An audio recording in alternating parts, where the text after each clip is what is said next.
Room 214 was just another room, except it wasn't. Every night, when the floor went quiet, Walter would push his cart down the same hallway, past the same 12 doors, and stop every time at the 13th. He wasn't assigned to room 214, not officially, but he cleaned it anyway.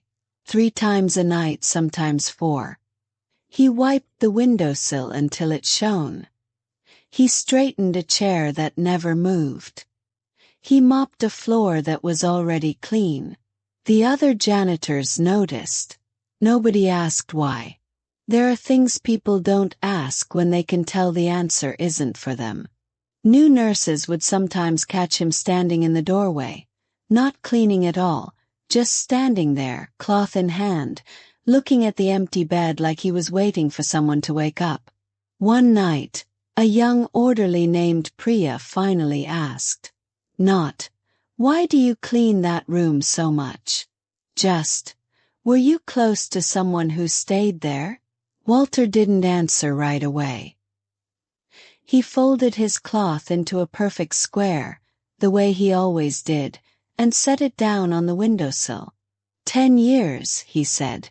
My son was 7. He said it the way people say things they've said to themselves 1,000 times, but never out loud to another person.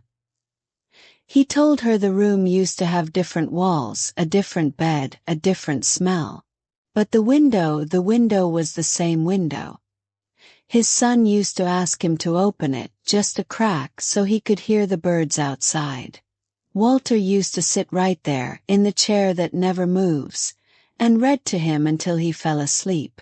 He didn't get the chance to say goodbye the way he wanted to. Nobody ever does. So when the hospital had an opening for a night janitor, years later, he applied. Not because he needed the job, because he needed the room. I can't fix what happened, he said, but I can keep his window clean. I can make sure the next kid who's scared in the dark has a clean floor to stand on. I can't take care of him anymore, so I take care of this instead. Priya didn't say anything. She didn't need to.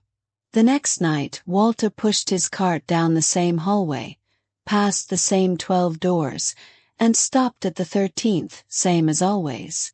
But this time when he opened the door, there was already someone there. A little girl, maybe 8, sitting up in the bed, unable to sleep. She looked at him and pointed at the window. "Can you open it?" she asked. "Just a little, I want to hear the birds." Walter stood still for a second. Then he walked over and opened it just a crack. He didn't tell her why his hands were shaking. He just sat down in the chair that never moves, and stayed until she fell asleep.